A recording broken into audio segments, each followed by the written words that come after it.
Good morning. Thanks for being here. We'll see who trickles in, but I'll go ahead and get us started with prayer. This is one of the prayers that's in the back of the Book of Common Prayer on page 820, if you want to take a look.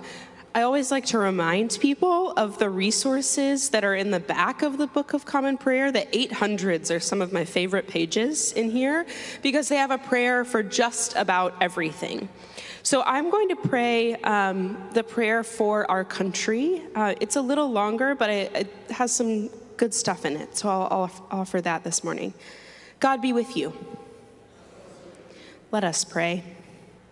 Almighty God, who has given us this good land for our heritage, we humbly beseech you that we may always prove ourselves a people mindful of your favor and glad to do your will.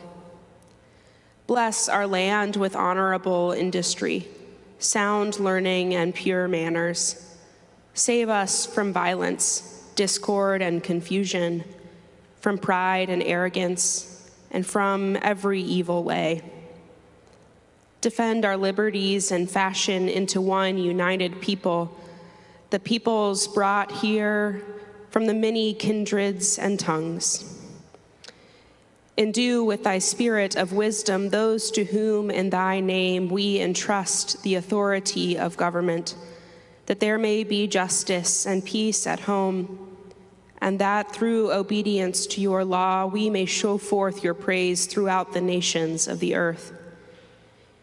In the time of prosperity, fill our hearts with thankfulness, and in the day of trouble, suffer not our trust in you to fail. All which we ask through Jesus Christ our Lord. Amen. This morning we have a special guest with us. Susie Faria is here with us from the Office of Government Relations. I'll share just a brief small world moment of the Episcopal Church. In emailing with Susie about this, I suddenly went, wait a second. I know this person, and we have met through friends and other Episcopalians here in the DC area, first at a Halloween party. So it's great to also get to share in our church work together as well as in fellowship. So I'm delighted to welcome Susie here among us today to share about the work of the Office of Government Relations. Join me in offering Susie a warm welcome this morning.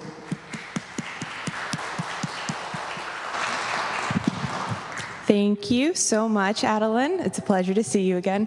And just a note about that friend, I originally met her going to church camp in our home diocese. So, you know, these relationships can really last for a very long time and introduce you to some wonderful people along the way. But as Adeline said, I am from the Office of Government Relations.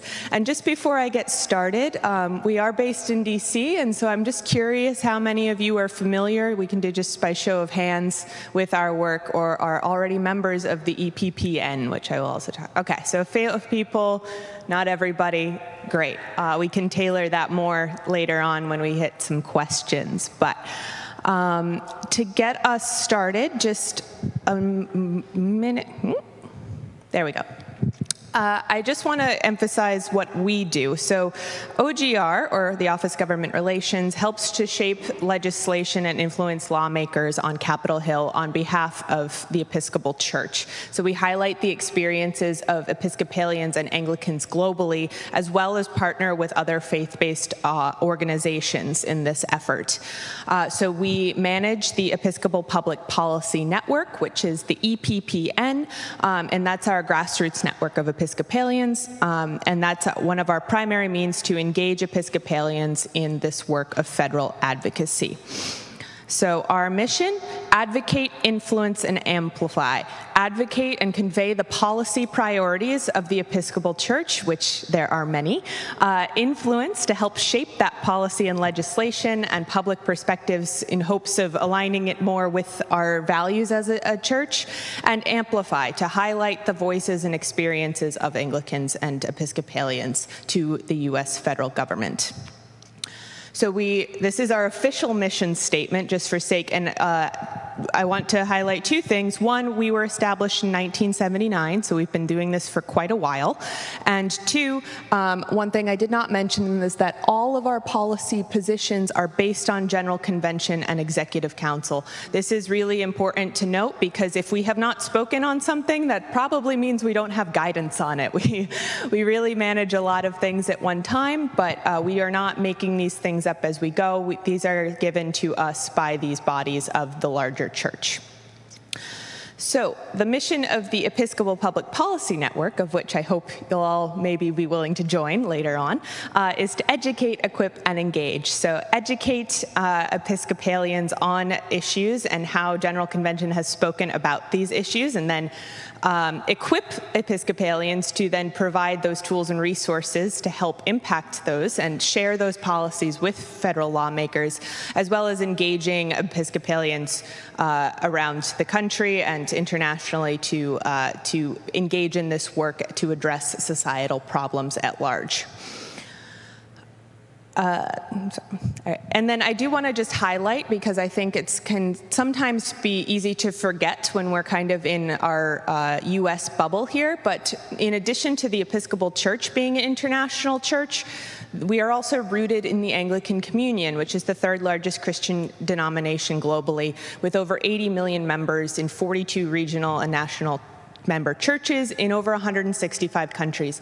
So what we're doing with relation to the federal government is so on a broader scale, right? We're looking at the international scope of this and how the U.S. federal government plays an international role, as well as our more domestic focuses. And then just a second on how we're structured.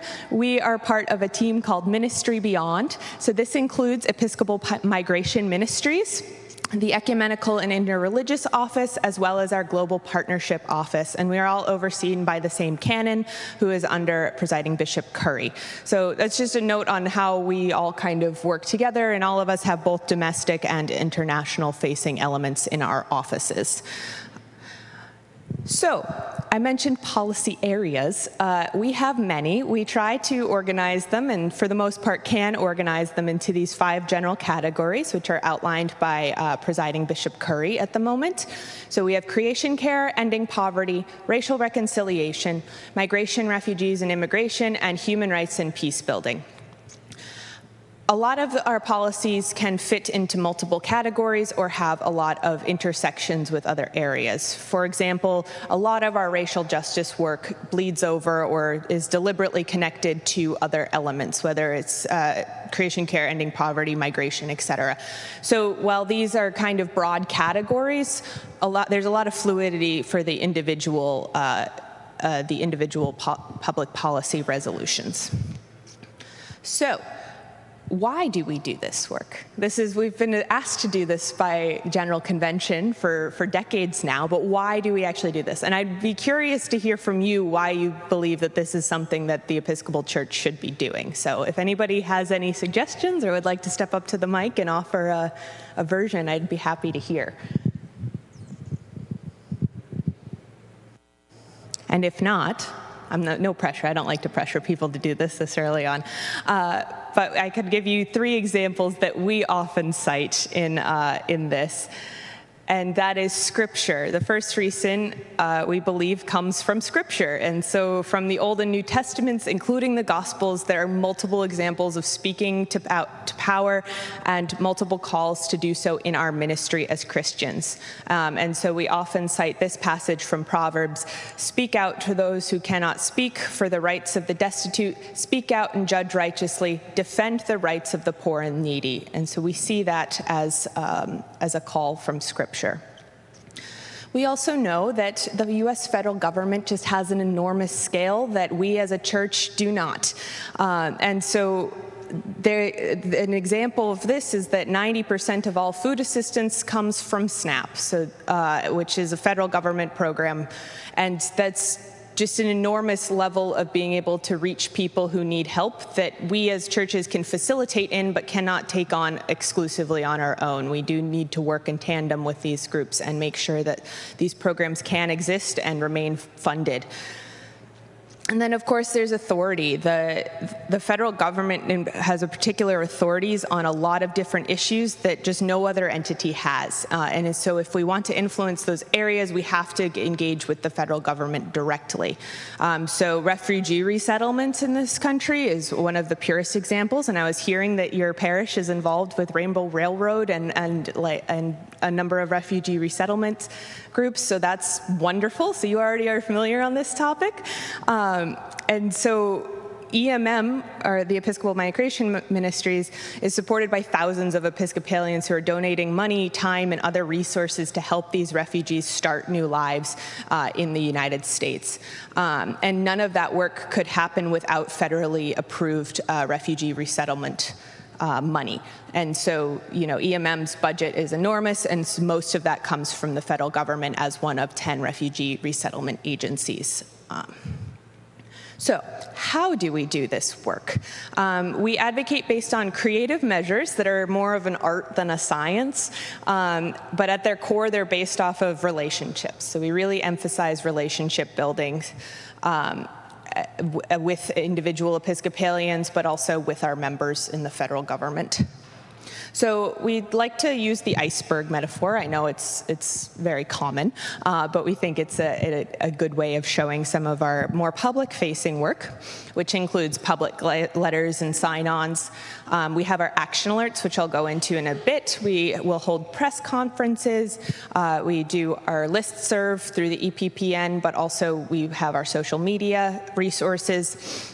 We do series to educate people on various issues in a little bit more depth, and we will even write newspaper op-eds as well.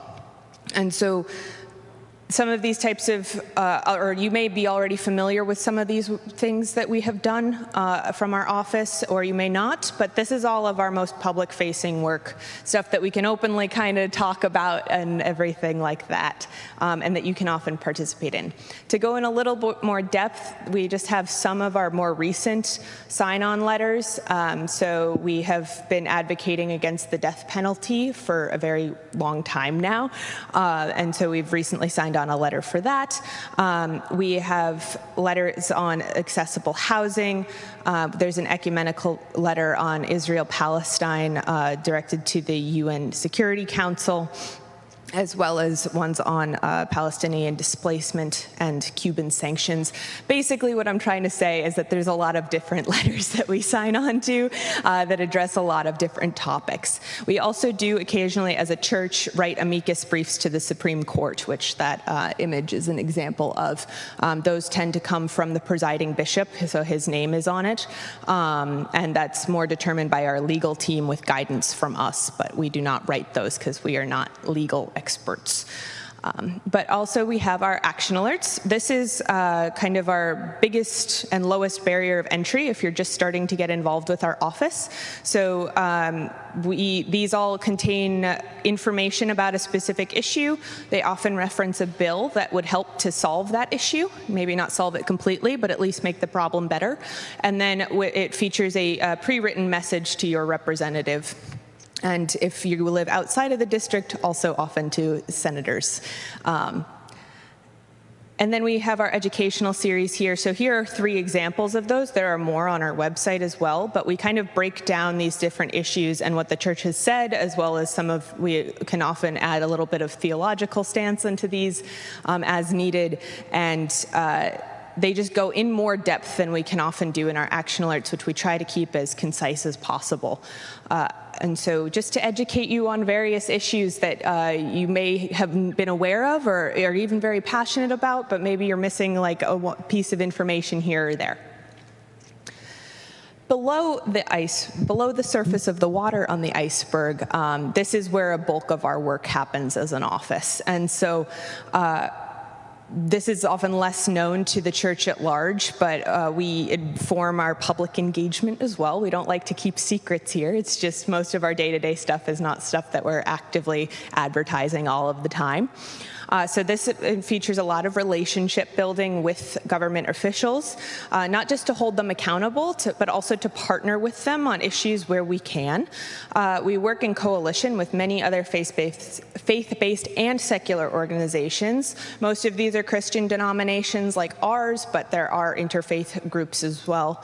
And as these relationships mature, we can conduct like very quiet diplomacy and outreach on some more sensitive issues, as well as participate in or organize off-the-record briefings in coordination with congressional offices, facilitate both grassroots and grass tops advocacy. In our realm, grass tops normally is referring to bishops, but they can refer to other kind of community leaders as well, and help them foster relationships with their members of Congress.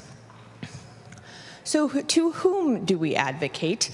Generally speaking, the Office of Government Relations it advocates exclusively to the U.S. federal government. We do have a representative who advocates to the United Nations, but she is in the Global Partnerships Office. So we work with her closely, but that is not our realm. And so this means we do not advocate to governments of other countries, and I think that even when the Episcopal Church is present in those places, so like Colombia, for example, they have an Episcopal Church there, but we do not advocate to the Colombian government. We do not advocate at the state or local level either, although we do encourage people who are at the state and local level to hopefully use some of our resources as appropriate. But we do not track state level legislation or local level legislation. That's not our mandate, basically. So we advocate to both the public and private sectors, and so there's some engagement with the judiciary, as I mentioned, with the amicus briefs, but we also will help coordinate with the Episcopal Church's legal team on those. I would say the top three here are our most common. Like, these are the groups that we are reaching out to on the regular basis. So Congress, the White House, and the State Department. That's where we have our strongest and most consistent relationships. But we do still work with other government agencies and departments. For example, in my work, which mostly revolves around creation care, I often am connecting with the EPA and the SPEC office, the Special Presidential Envoy for Climate Office. And then we also engage with the private sector, primarily through our work on corporate social responsibility.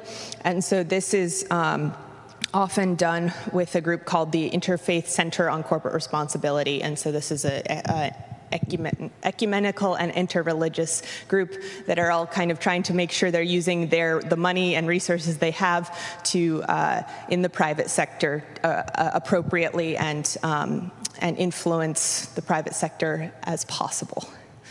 I do want to just highlight that we work in a completely bipartisan manner. We do not take political stances. We do not endorse candidates in any situations. We work with all political parties. And we also very rarely endorse legislation unless we have, I think there's only 3 or 4 pieces of legislation we've ever been able to officially endorse, because that requires very specific guidance that we pretty rarely get. So just a note on that. But in terms of the scale of, I mentioned kind of the categories that these fall under, but we work with roughly 650 public policy resolutions for the team of 5 people in our office. So there's quite a lot to balance there and determine when the best timing is to work on certain issues and things like that. But if you are curious about more in-depth what the church has actually said in specific, we have a document called the Policy for Action, which is just an index we've created that has all of the public policy resolutions we work with all in one place, organized by broad category. So if you can just look through the table of contents, pick your issue, and then scroll down and see what the church has said. It also includes summaries and links of all of these and is fully available for free on the website. So, how can you help? We always encourage you to take action with us and join. So we have a number of different ways. The action alerts is the easiest way to get involved, especially if you're a first-timer in this world. We really encourage you, sign up for the action alerts. All of the 60-something action alerts on our website right now are live, and you can take action on. You can send as many messages as you want. Just because we send it out one week doesn't mean that you can't send it out another message later on. We also do a lot of webinars and different kind of online events, as well as speaking engagements like this one. But for those, we have webinars on more specific topics. So we have an upcoming one with EMM, I believe on this coming Friday, on refugees and resettlement. So I'd be happy to guide you to where you can sign up for that if you're interested. But we also have a weekly public policy network call.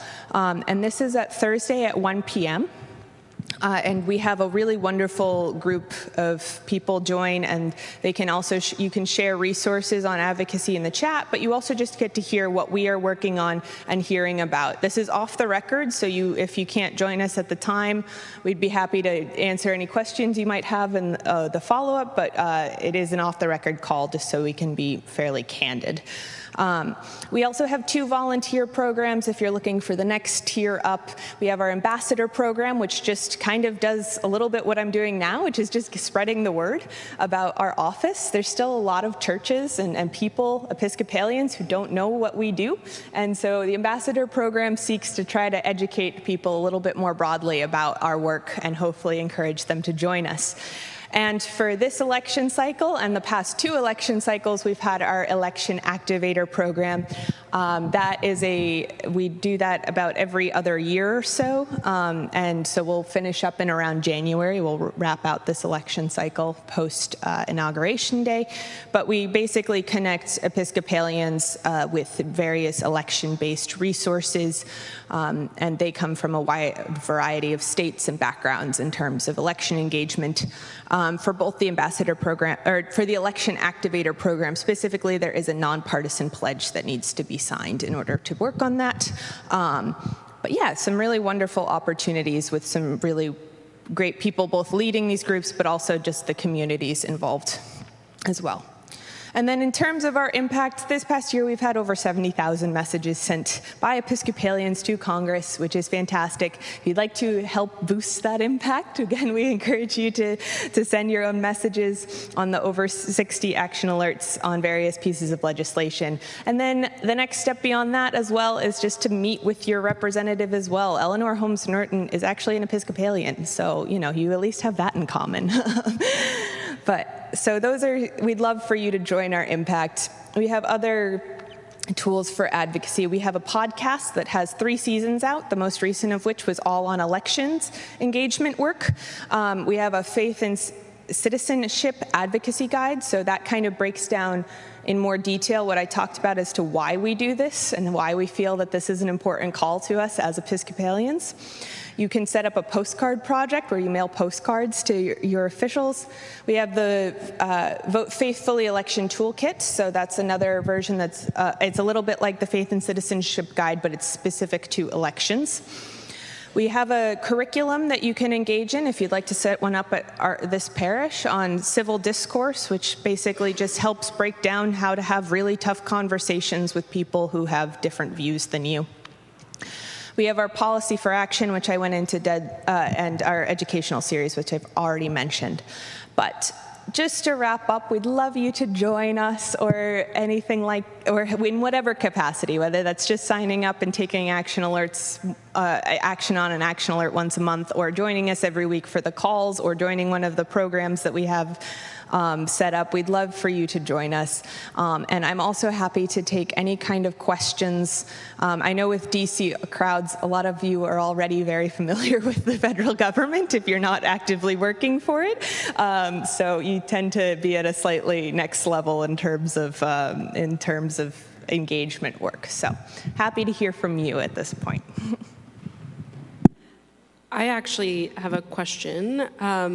You mentioned the priority areas being determined in part by Presiding Bishop Michael Curry. I'm curious what changes you anticipate with the consecration of Sean Rowe coming up. Yeah, no, that's a very good point. November 2nd, which is so very quick, we will have a new presiding bishop. We're very excited for him and his family in this endeavor.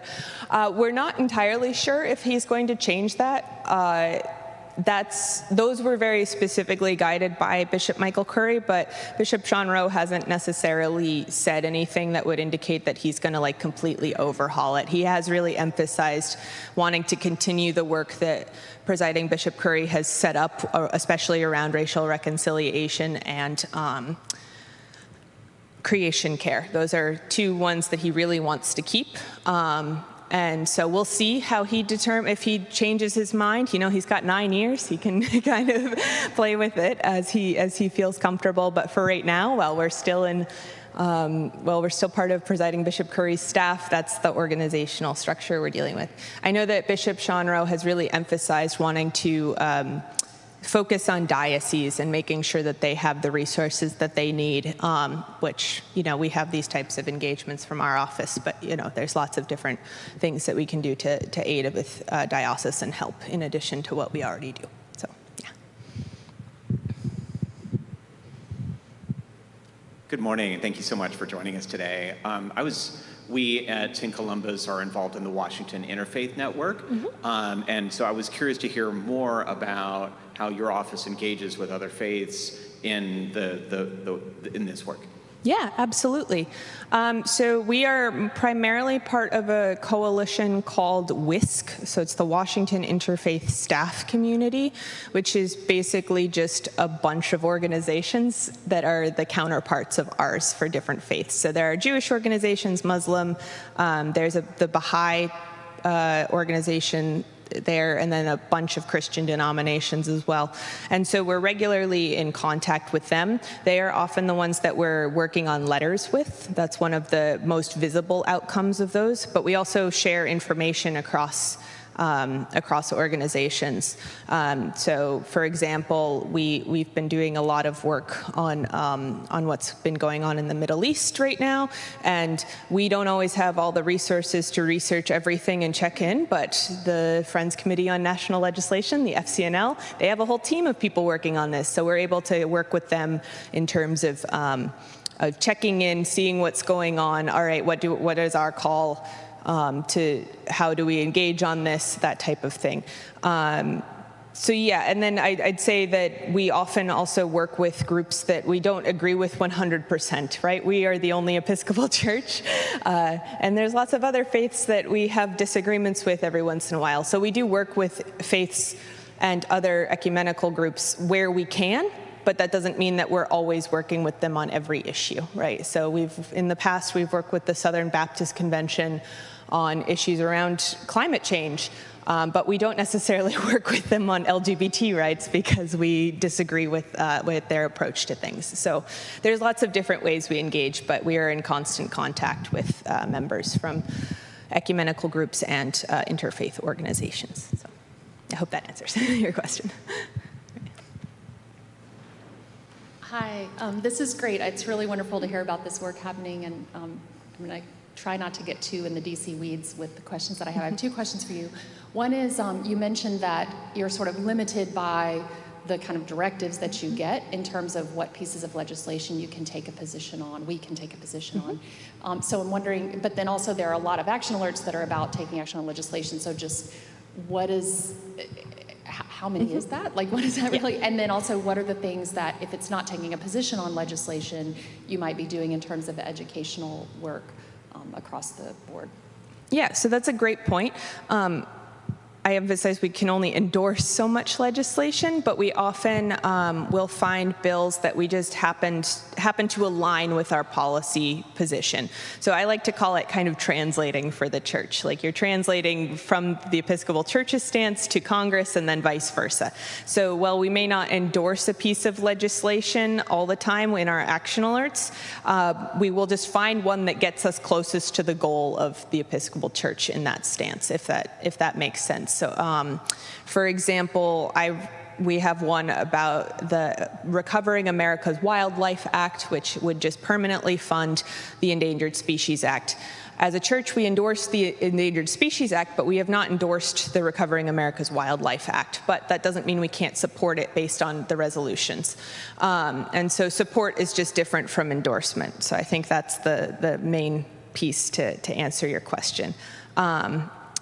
So yeah, that's the type of research we're often doing. Check what the church has said, see what Congress has going for it, and then see where we can overlap and connect the dots on those. And it may not be the same bill every Congress, but as long as the outcome of the bill is what we're going for, that's what we'll write the alert on. And I'm sorry, you had another one, and I'm blanking on what your second question was.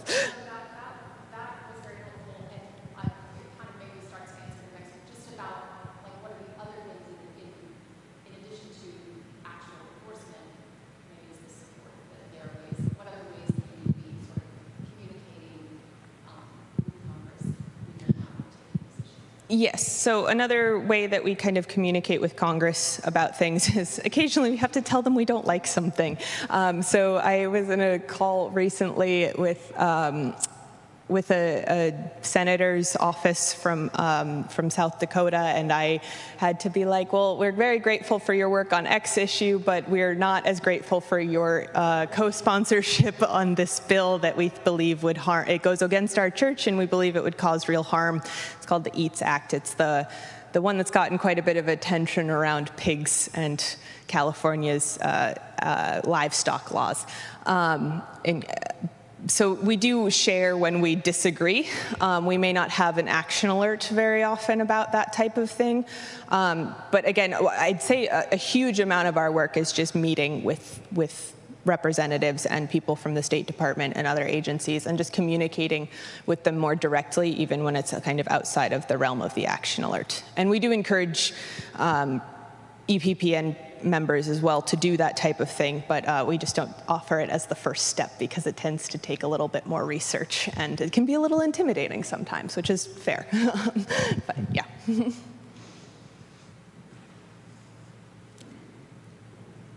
So I've lost the nomenclature from what your presentation, but I understand that you have a site that individuals like myself could go to and get talking points or positions, and then you would encourage us to contact our representative individually. Is that true? Yes. And yeah. What's the name of that? What's it called? So we're at the episcopalchurch.org/Office of Government Relations, or OGR, that will redirect you as well. And then the QR code will take you right there as well. And the sign up for the listserv, if that's what you're interested in, is there. But all of our other resources I've talked about are all available just on those pages. So does that answer your question? It does, thank you. Perfect, thank you. Hi, good morning. I, fortunately or unfortunately for electoral purposes, live in the District of Columbia, and I do get your action alerts. And I'd be interested if it's ever the case that, in addition to directing us to our representative, who I love, but is not an actionable representative, if the alerts could also include other representatives, like you were saying you were talking to a senator from a state that is not the District of Columbia, who has a senator. Well, we do have a shadow one, but I don't even know who they are. But to give us resources outside of calling Eleanor Holmes Norton, who, when I get an action alert, I'm pretty sure she's on our side. Is that ever something that you all have considered doing? Because I just forward them to my sister-in-laws in Ohio and ask them to call. Yeah, so we're not going to set that up with the action alert specifically. However, like, if you wanted to reach out to a representative that's not yours, we're not going to tell you you can't. I suppose or like a senator or something. Like I remember recently I got a call. I had been talking about international climate finance, which is, funding projects abroad to help other countries meet their climate goals. And I had a question of like, well, can we reach out to the Appropriations Committee? And I'm like, all right, yeah, sure, if you'd like, if that's where you believe that you're feeling called to, you can reach out to other representatives or senators. our action alerts are just not set up to do that. So you would probably have to do it manually by going to their individual websites or something like that. So we will not be doing that as a mechanism, partially just because it's very logistically challenging with the technology that we use. And partially just because so much of our work is at in terms of engaging Episcopalians, can be at a very baseline level, and so the easiest way, but you're already there, so which is great. But yeah, I think that in terms of the next step of that, you can absolutely like reach out on certain issues to the like main players, right, to the heads of those committees on the issue, and make sure that they hear the Episcopal Church's voice. That just won't be a mechanism that we'll be introducing via our action alerts. Thank you. Yeah, of course. And I also live in the district, so I relate to, the frustrations of not having senators or a voting representative. So.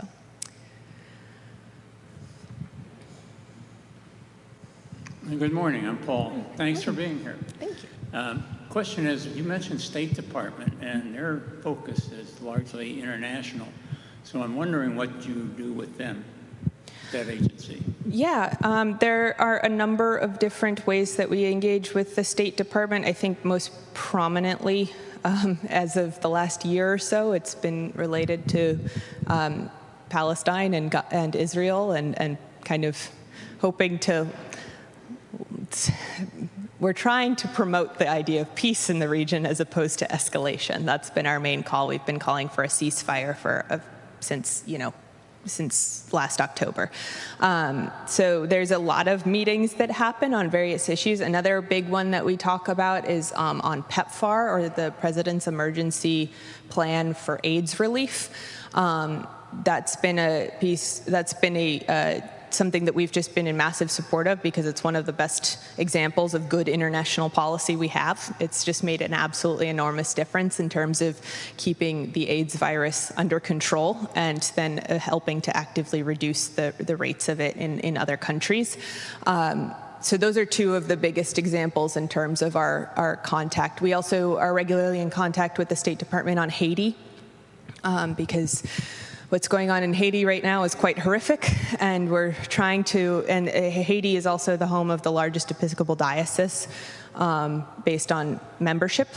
And so we've been, my colleague Alan has been actively working with the State Department to try to kind of just deal with the fact that, the gangs have taken over. They shut down the airport at one point, so nobody could land within the country, so there's some pretty heavy issues there. I am not the lead on any of these specific ones, so I'm not going to speak more in depth than those are topics we discuss, because I'm not in those conversations, but I'm happy to follow up. If you'd like to follow up about anything, I can direct you to the right person.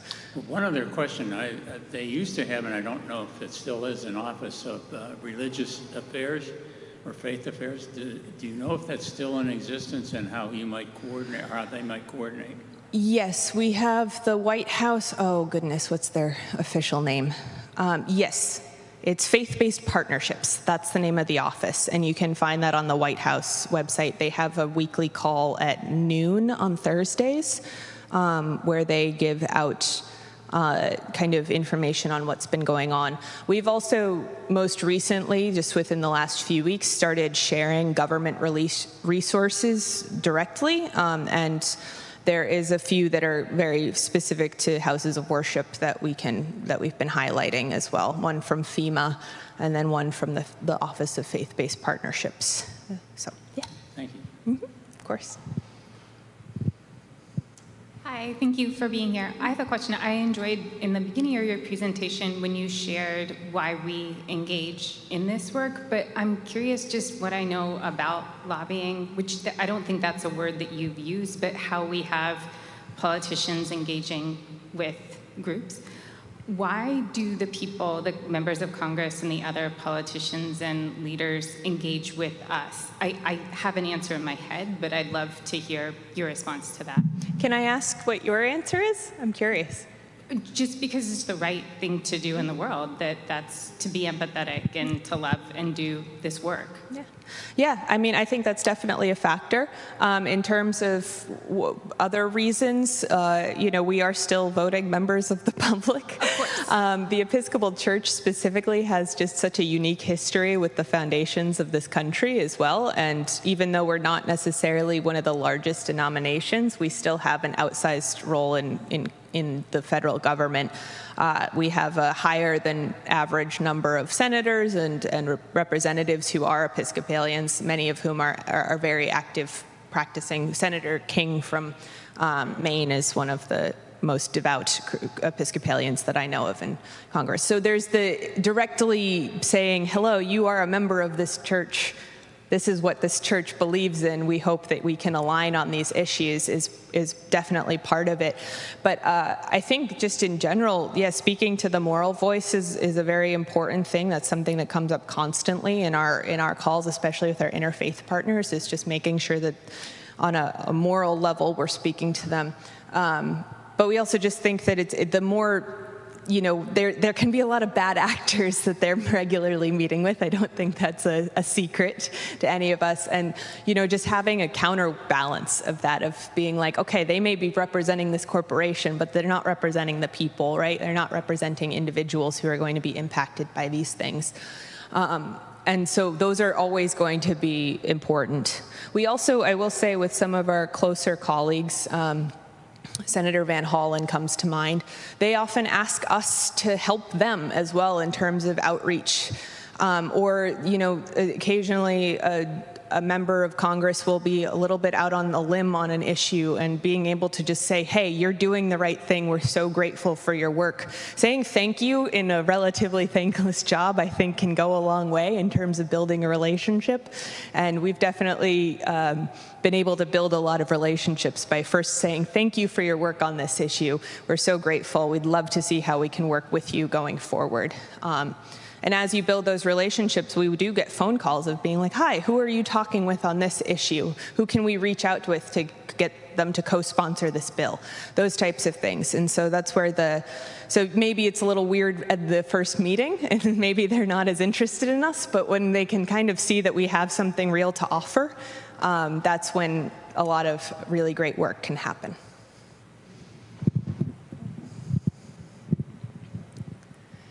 Well, I'm not seeing any other questions, but thank you all so much for your participation. It's been really wonderful. It's always harder when nobody's asking questions, from this end at least. But yeah, I'm happy to chat with anybody following this. I don't have to leave immediately. So, but yes, thank you all so much for being here and listening, and I hope you join the EPPN.